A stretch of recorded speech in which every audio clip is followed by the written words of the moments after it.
하나님 말씀 빌립보서 1장 27절입니다. 30절까지 봉독하겠습니다. 오직 너희는 그리스도의 복음에 합당하게 생활하라. 이는 내가 너희에게 가보나 떠나 있으나 너희가 한 마음으로 서서 한 뜻으로 복음의 신앙을 위하여 협력하는 것과 무슨 일에든지 대적하는 자들 때문에 두려워하지 아니하는 이 일을 듣고자 함이라. 이것이 그들에게는 멸망의 증거요 너희에게는 구원의 증거니 이는 하나님께로부터 난 것이라. 그리스도를 위하여 너희에게 은혜를 주신 것은 다만 그를 믿을 뿐 아니라 또한 그를 위하여 고난도 받게 하려 하심이라. 너희에게도 그와 같은 싸움이 있으니 너희가 내 안에서 본 바요 이제도 내 안에서 듣는 바니라. 아멘. 오늘 말씀 제목은 복음에 합당하게 생활하라 하는 제목으로 말씀드립니다.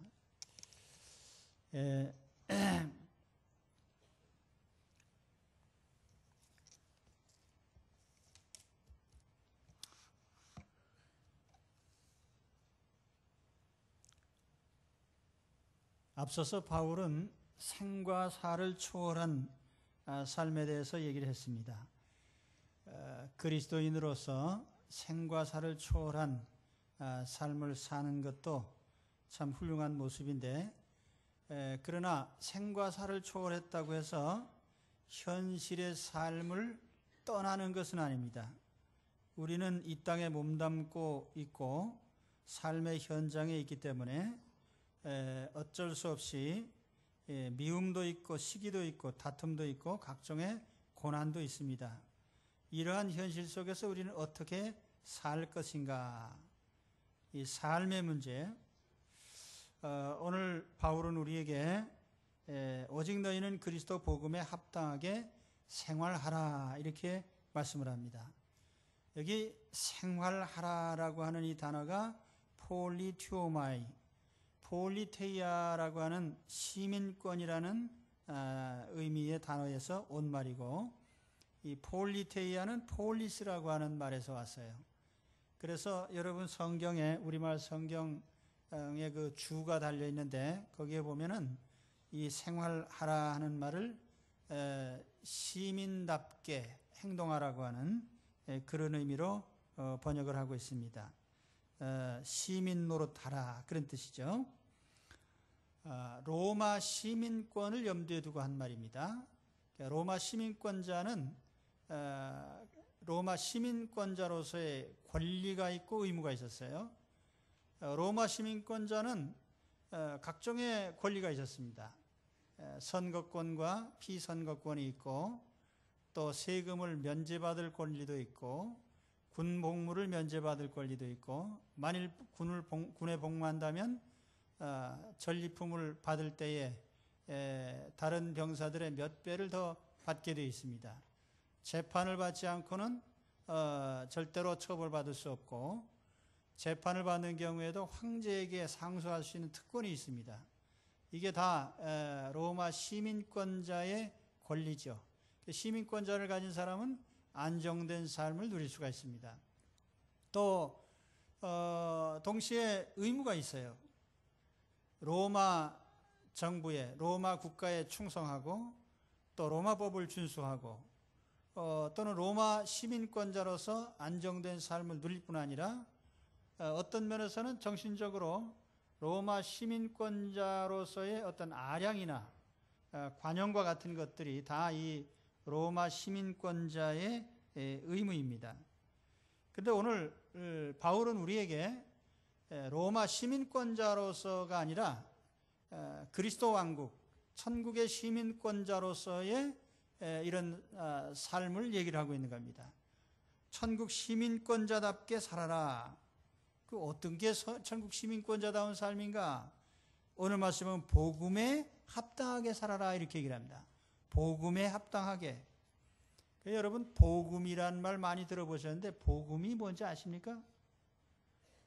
우리말로는 복자에 소리음자를 써서 복된 소식 뭐 이런 정도의 의미로 이렇게 복음 그렇게 썼습니다만은 헬라어로 보면은 유앙겔리온이라는 단어는 이제 두 가지가 합쳐져 된 말인데, 유라는 말은 영어로 하면 굿이라는 뜻입니다. 좋다는 뜻.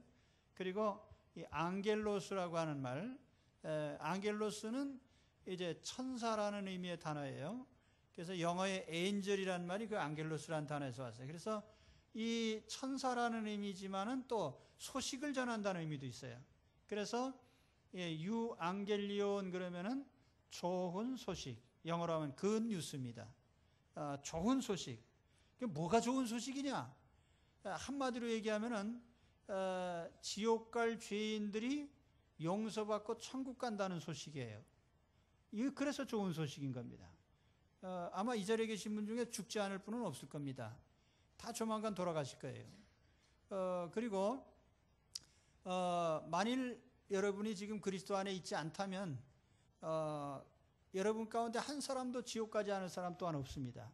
우린 지옥 가기 위해서 노력할 필요가 없어요. 가만 놔두면 다 가니까. 그래서 우리가 이 하나님 앞에 죄인들인 지옥에 갈 사람들이 용서받고 하나님 자녀가 되고 천국 백성이 된다. 이게 좋은 소식인 겁니다. 이 굿뉴스를 듣고 여러분들이 다 그 소식을 듣고 예수님을 믿으신 거예요. 그렇죠? 그래서 오늘 말씀해 보니까 이 복음이라는 말 앞에 그리스도의 복음 그렇게 돼 있어요.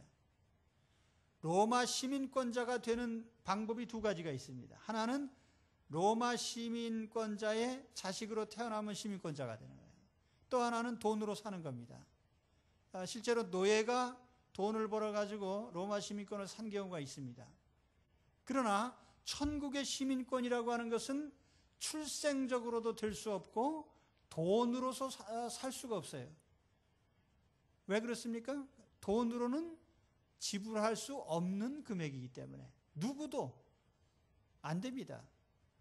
오직 한 가지, 예수 그리스도께서 십자가에서 그 죄를 대신하여 죽으신 속죄의 은혜로 말미암아 그 예수님의 십자가를 믿고 의지하는 사람들에게 용서로서 하나님의 자녀가 되는 거예요. 이게 기독교의 구원의 법칙입니다. 그렇기 때문에 성경은 말씀합니다. 영접하는 자, 곧 그 이름을 믿는 자들에게는 하나님의 자녀가 되는 권세를 주셨으니, 지옥 갈 사람들이 예수님이 대신 십자가에서 속죄해 주신 것을 의지해서 하나님 자녀가 되게 되었으니 이것이 굿뉴스고 복음인 것입니다. 그러면 복음에 합당한 삶이라는 게 뭐예요? 복음에 합당하게 사십시오 그랬어요. 이 영문 성경 NASB에 보면 이렇게 번역을 합니다. In a manner라는, 이 manner라는 말은 무엇의 방식이란 뜻이에요. 어떤 방식. Words of the Gospel of Christ. 이 words라는 말은 어떤 값어치를 얘기하는 거죠. 그리고 Gospel of Christ. 그리스도 복음의 가치에 맞는 방식으로 사는 것. 뭐 이런 의미를 가진다고 보는 겁니다. 그 복음의 가치에 맞게 사는 방법이 뭐냐? 저는 그 바울의 서신을 읽을 때 바울 편지에 보면 꼭 크게 보면 두 부분이 되어 있어요. 첫째는 교리편이 나오고 후반부에 생활편이 나옵니다. 그래서 반드시 바울이 교리를 가르치고 난 후에는 너희는 복음에 합당하게 생활하라. 그래서 이 삶의 문제를 교훈하는데, 그때의 많은 주석가들과 설교자들이 이 복음에 합당하게 생활하라고 하는 이 말을 어떻게 해석을 하느냐면은 윤리적으로 해석을 해요. 그래서 말씀을 지키십시오, 윤리적으로 도덕적으로 바르게 사십시오, 이렇게 말을 하면서 그것이 복음으로 사는 것처럼 이렇게 해서, 그거 아니에요. 복음에 합당한 삶이라는 건 뭐예요? 복음 방식으로 살아가는 것입니다.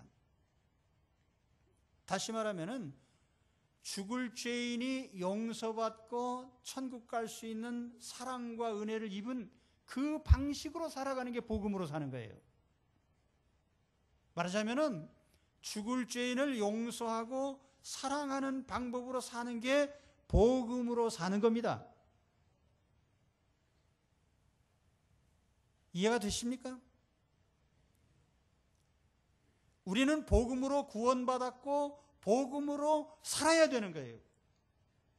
복음에 합당한 삶이라는 건 뭐냐면은 죽을 죄인을 용서하고 사랑하는 그 복음의 방법으로 사는 거예요.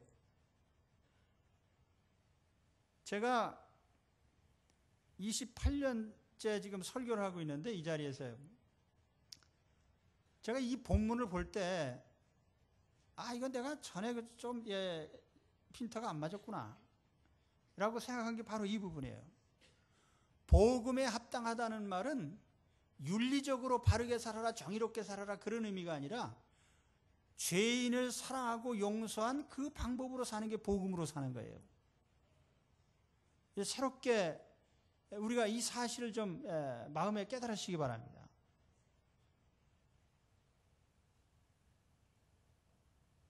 죄인을 용서하는 삶, 그것이 복음의 가치를 실천하는 삶이에요.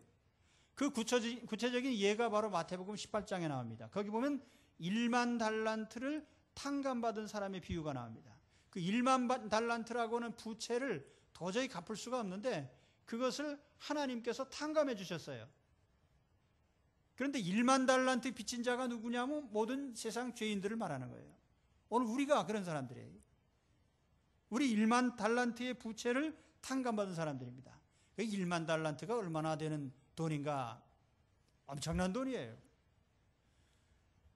예수님 당시 유대 땅에 있는 모든 백성들이 로마 정부에 바친 세금이 얼마냐면 800데나리온입니다. 800달란트입니다. 근데 여기 1만 달란트는 어느 정도나 되는 돈인가? 자, 달란트보다 작은 단위 화폐가 데나리온인데 6천 데나리온이 한 달란트입니다. 그 한 데나리온은 어느 정도의 가치냐면 노동자의 하루 품삯입니다. 그러니까 요즘 노동자의 임금을 아주 그저 평균적으로 쳐서 많이 받는 사람 못 받는 사람 뭐 합쳐가지고 5만 원으로 계산한다고 하면은 5만 원을 6천만 배를 해보십시오. 3조 원이 나와요. 근데 이 돈을 모으려고 하면은 일반 노동자가 16만 4천 년 동안 봐야 돼. 무지무지한 부채. 그러니까 내가 이 본문을 보면서 그런 생각을 항상 합니다. 어떻게 그런 많은 부채를 질 수 있나? 근데 사실 이것은 금전적인 부채가 아니라 생명의 값이에요. 생명의 값. 오늘 우리 지구상의 생명체가 충만하죠? 자연과학자들이 화성에서 생명의 흔적을 찾았다고 난리법석인데 그 흔적이라는 게 뭐냐면 생명을 구성하고 있는 일부 원소를 찾아냈다는 거예요. 근데 지구상에는 생명으로 완전히 뒤덮여 있습니다. 그 중에 사람의 생명의 가치, 이 얼마나 비싼 거예요. 하나님은 이 생명을 창조하셨고 이 생명을 구원하시기 위해서 하나님의 아들을 십자가에서 죽게 하셨습니다.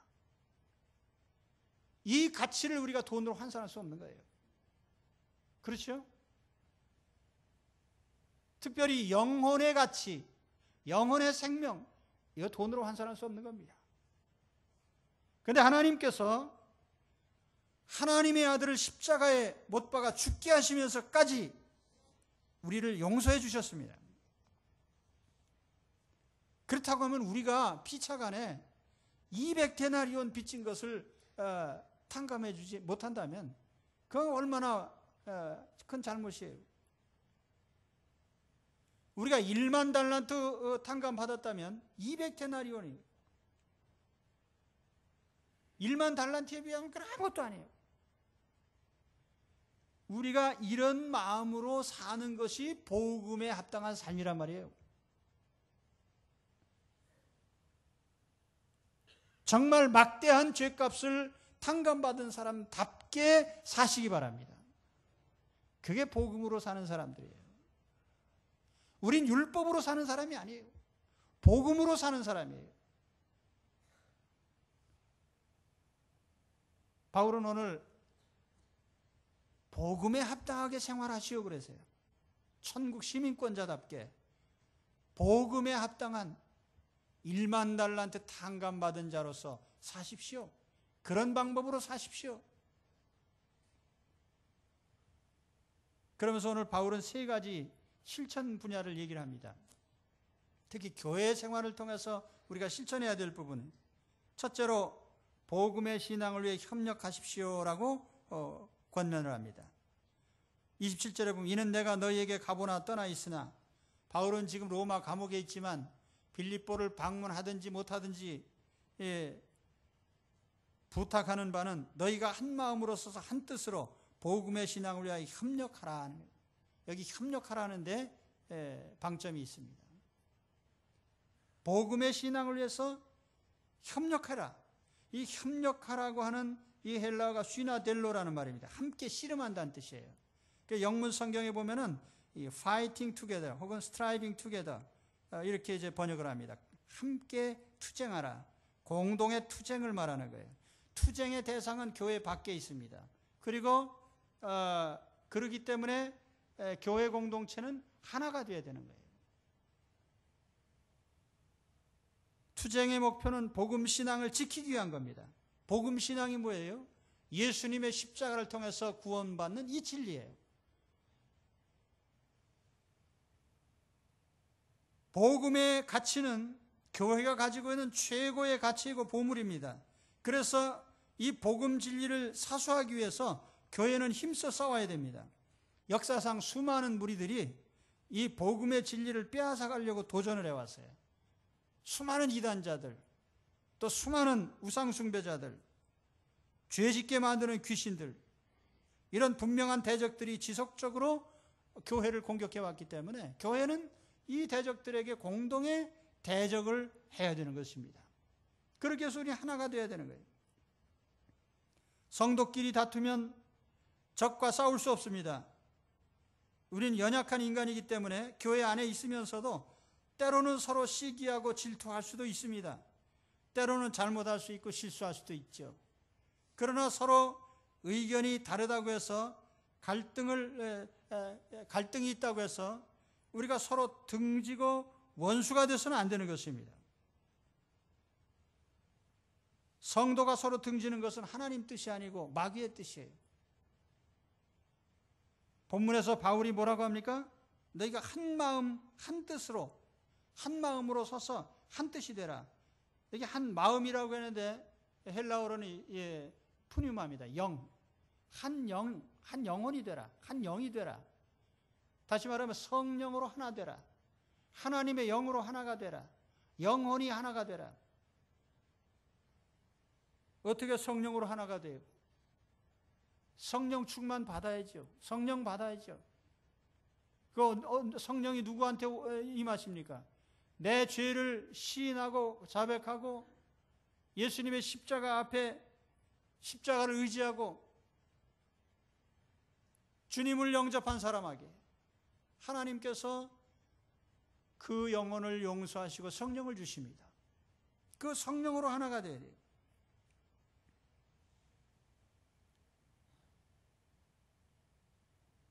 복음 신앙을 위해서 협력하라고 합니다. 이 복음 신앙, 복음으로 사는 것,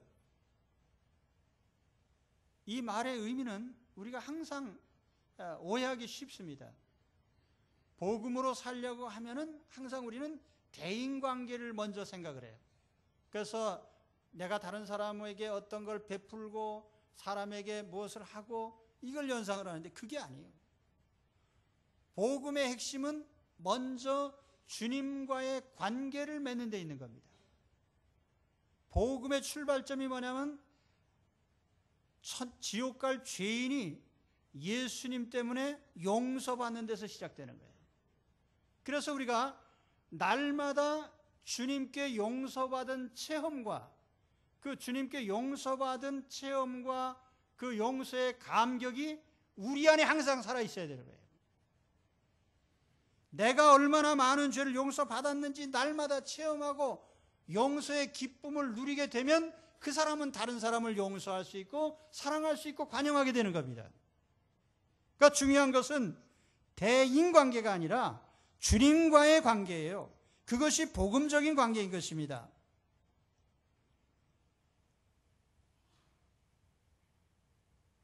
줄 것이 없는 자는 아무것도 못 줘요. 김정일이 개뿔도 없으니까 남에게 못 주고 맨날 구걸만 하잖아요. 줄 게 없으니까 공갈치고요. 그런데 우리가 줄 것이 있어야 돼, 줄 것이. 그 줄 것이 어디서 오는 거예요? 주님에게 용서받은 체험, 엄청난 사랑의 체험, 이걸 내가 일단 마음을 열고 받아들이면 그로 말미암아 나는 충분히 남을 용서하고 관용할 수 있는 겁니다. 이게 복음의 체험이라는 거예요. 복음으로 산다는 뜻입니다. 제가 성경 잘못 해석했습니까? 잘못 해석했으면 나중에 얘기하십시오. 복음으로 산다는 것의 의미를 저는 새롭게 마음에서 굉장히 감격적으로 받아들입니다. 아, 이거 참 그것이 복음으로 사는 것이지. 사람마다 그래요. 줄 것이 없는데 자꾸 서로 주라고 그래. 누가 줘요? 아무도 안 주지. 여러분 마음을 열고 예수님께서 나를 얼마나 사랑하셨는지, 나를 얼마나 큰 죄를 내게 용서해 주셨는지, 그래서 하나님의 자녀가 되게 하셨는지 늘 체험하시기 바랍니다. 이 주님과의 관계로부터 내가 주님으로부터 받는 감격, 사랑과 은혜를 입는 감격, 그것을 통해서 우리의 삶으로 표출되는 것이 복음의 삶이에요. 우리 정륜가족 여러분, 오늘 저와 한 가지 약속을 합시다. 오늘부터 여러분 가운데 누구든지 우리 피차의 허물이나 죄에 대해서 일체 말하지 마시기 바랍니다. 만일 누구든지 남의 과거의 허물이나 죄를 말하거나 전하는 사람이 있으면 하나님께서 그 다리 몽둥이를 부러뜨리시기를 제가 기도는 안 하겠습니다. 그냥 해본 얘기예요. 진짜 그렇게 하시지는 않으실 겁니다. 여러분 지나간 죄에 대해서, 허물에 대해서 들춰내지 마세요. 얘기하지 마시기 바랍니다. 지나간 것을 들춰내고 얘기해서 유익될 게 아무것도 없는 거예요. 우리 주님께서 우리를 하나님 자녀로 받으실 때 모든 것을 다 덮어두시고 용서하신 겁니다. 과거와 현재와 미래 모든 죄를 다 그냥 용서하신 거예요.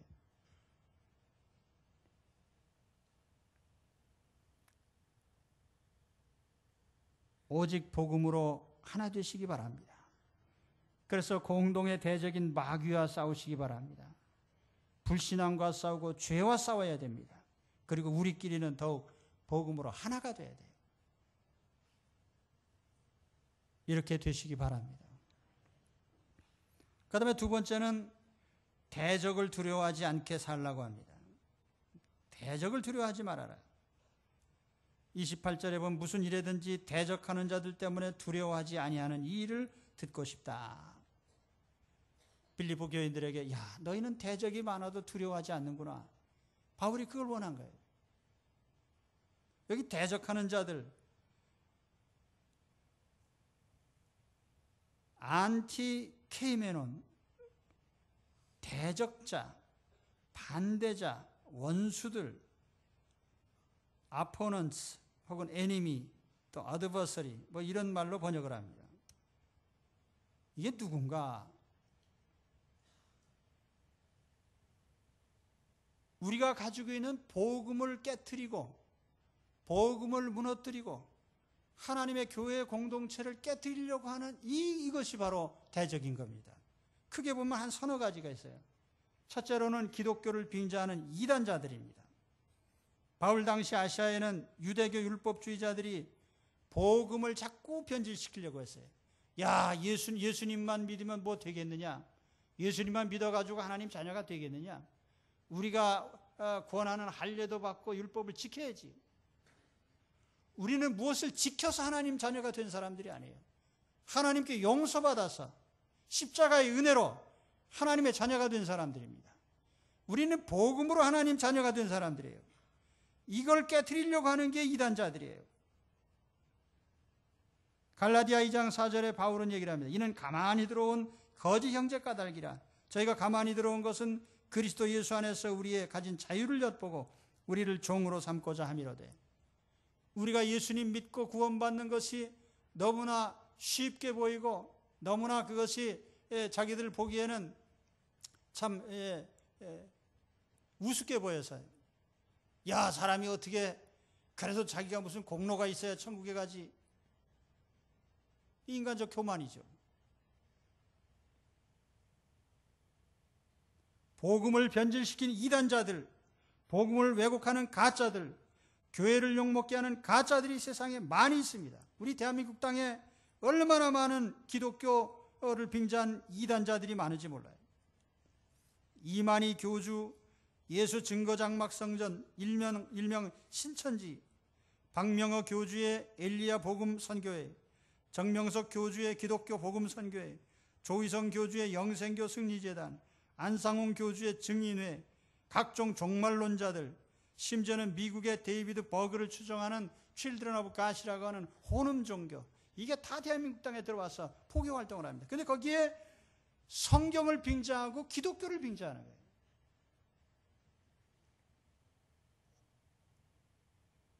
이들의 공통점은 갖가지 수단을 동원해서 기성의 교회들을 공격한다는 사실이죠. 둘째는 기독교를 부정하는 사상이 있습니다. 대표적인 게 공산주의 사상이에요. 공산주의는 기독교를 아편이라고 합니다.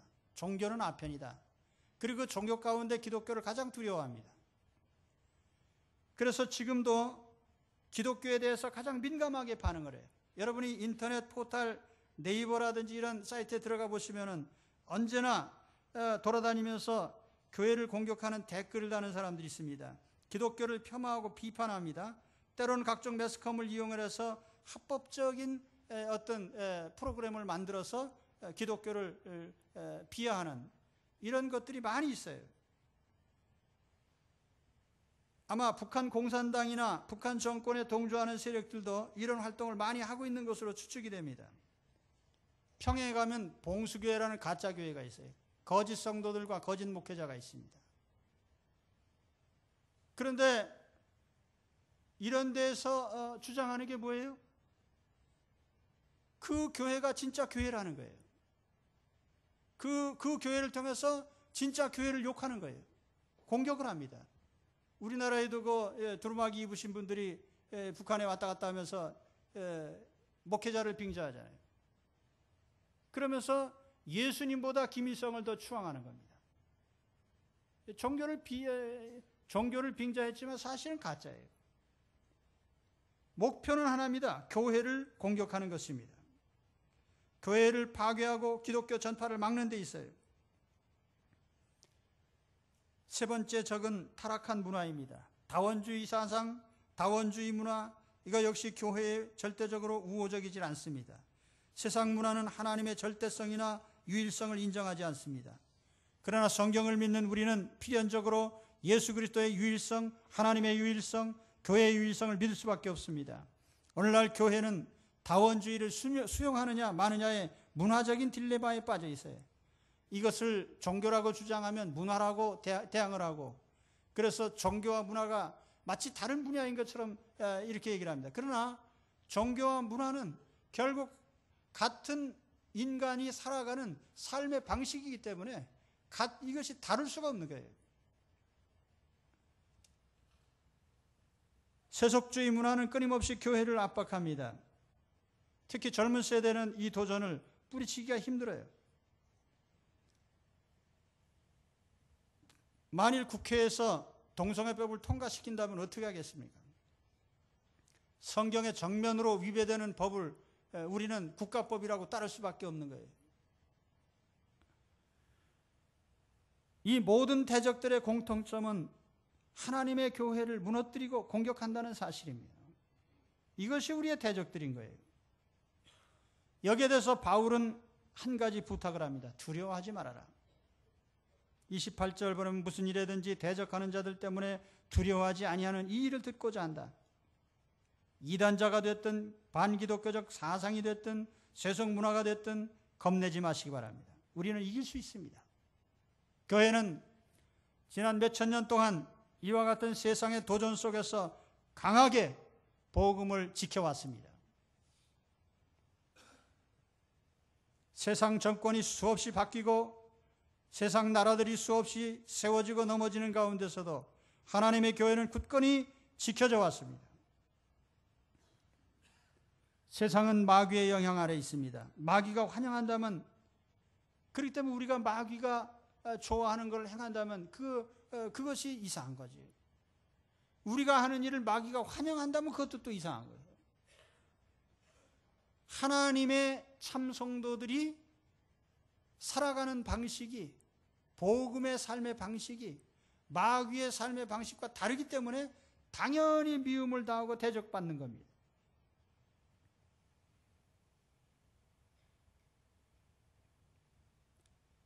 이것이 그들에게는 멸망의 증거요 너희에게는 구원의 증거니 이는 하나님께로부터 난 것이라. 만일 우리가 복음 때문에 대적을 받는다면 그것은 대적이 멸망할 날이 가까웠다는 증거예요. 만일 우리가 대적을 받는다면 우리에게는 구원의 날이 가까웠다는 증거인 것입니다.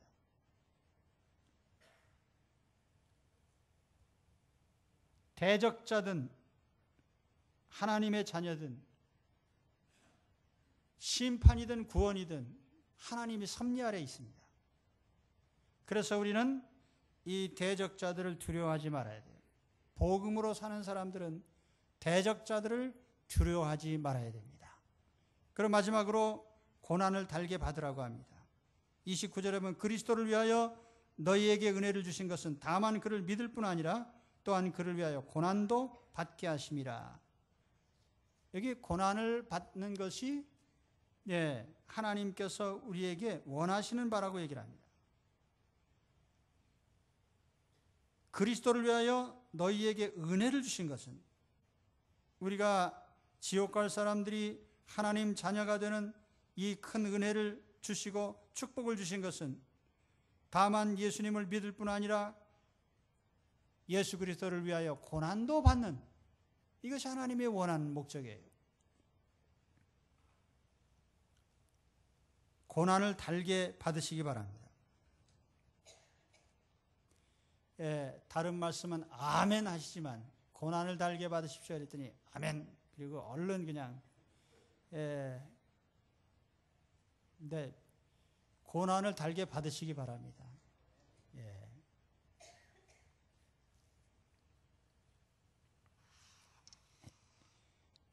고난을 좋아하는 사람은 없죠.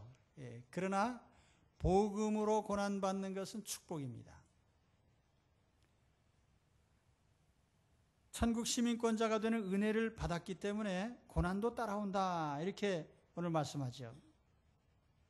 왜냐하면 우리가 천국 백성으로 살아가다 보면은, 이 복음으로 살려고 하면은 세상 사람들과 이게 충돌이 일어나요. 세상 사람들과 같지 않으니까. 생각해 보세요. 원수를 갚는 것이 세상의 법칙인데 우리는 원수를 사랑하라고 했어요. 이게 같을 리가 없는 거예요. 죄와 타협을 하는 것이 세상의 삶의 방식인데 죄와 타협을 하지 않아요. 가장 중요한 것은 세상은 복음을 포기하라고 하는데 우리는 복음을 포기하지 않아요. 그러니까 미움을 살 수밖에 없는 겁니다. 세상이 너희를 미워하면 너희보다 먼저 나를 미워하는 줄 알아라. 너희가 세상에 속하였으면 세상이 자기의 것을 사랑할 것이나 너희는 세상에 속한 자가 아니요 도리어 내가 너희를 세상에서 택하였기 때문에 세상이 너희를 미워하느니라. 소속이 다르기 때문에. 그래서 사람들이 그런 얘기합니다. 저도 교회 처음 나왔을 때 그런 얘기 들었어요. 너 교회 다니더니 변했구나. 뭐 교인이면 다냐?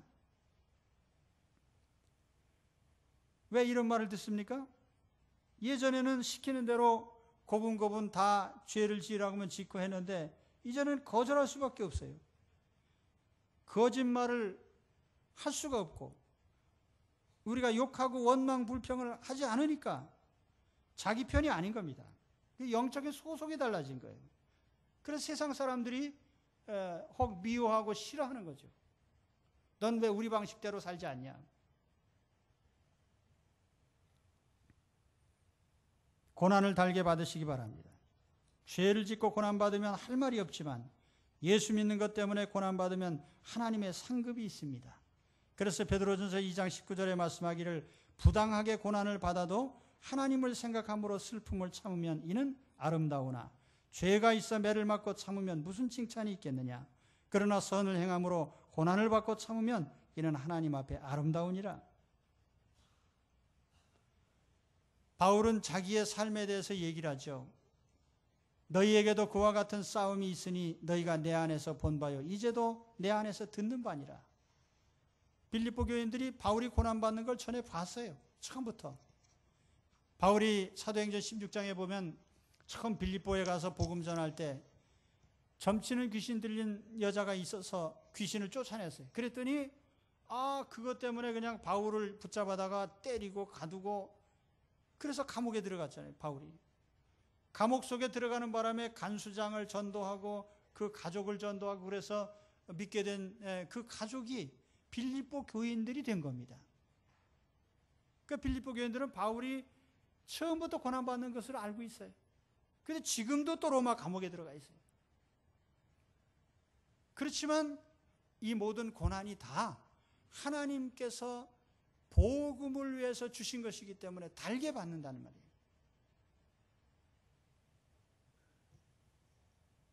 고난을 받지 않으려고 하면 죄가 되지만 고난을 달게 받으면 영광이 나타납니다. 그것이 복음의 삶의 방식이에요. 오늘 우리가 그리스도인으로서 헛간 바른 일을 행하고도 욕을 먹을 수 있고 또 우리가 정직하게 살아도 오해를 살 수가 있고 여러 가지 공격을 받을 수가 있어요. 그러나 예수 그리스도를 믿는 믿음 때문에 우리가 이런 일을 당한다고 하면요, 기쁨으로 당하시기 바랍니다. 거기에는 반드시 우리 주님께서 그것을 해결해 주실 뿐 아니라 그것을 통해서 우리 예수 그리스도의 능력을 나타내시고 영광을 나타내시게 되어 있습니다. 고난을 달게 받는. 그럼 우리 그 사람이 정말 믿음이 신실하고 정말 믿음이 큰 사람인가? 뭘로 알 수 있어요? 고난받는 모습을 보면 알 수가 있어요. 큰 고난을 담대하게 받으신다면 하나님께서 큰 능력을 나타내 주실 줄로 믿습니다. 오늘 제가 몇 가지 말씀드렸어요. 우린 천국 시민이기 때문에 천국 시민답게 살아야 된다. 그것이 뭐냐? 복음에 합당하게 사는 것이다. 다시 말하면 복음이라는 게 뭐예요? 죽을 죄인을 용서하고 사랑해서 천국 가게 만든 그게 복음이에요. 그렇기 때문에 우리는 그 방법으로 살아야 돼요. 모든 우리 성도들끼리 특히 서로를 어떤 죄든지 용서하고 사랑하면서 해요. 그래서 첫째로 뭐라고 했어요? 협력하라고 그랬잖아요. 공동의 대적을 위해서 우리는 함께 마음을 합하고 하나 되는 이것이 우리에게 필요합니다. 또한 우리는 복음의 대적자들을 두려워하지 말아야 돼요. 셋째로 복음을 위해 당하는 고난을 달게 받아야 돼요. 그래서 복음으로 살고 복음으로 승리하는 그런 여러분들 되시기를 주의 이름으로 축원합니다. 기도하겠습니다.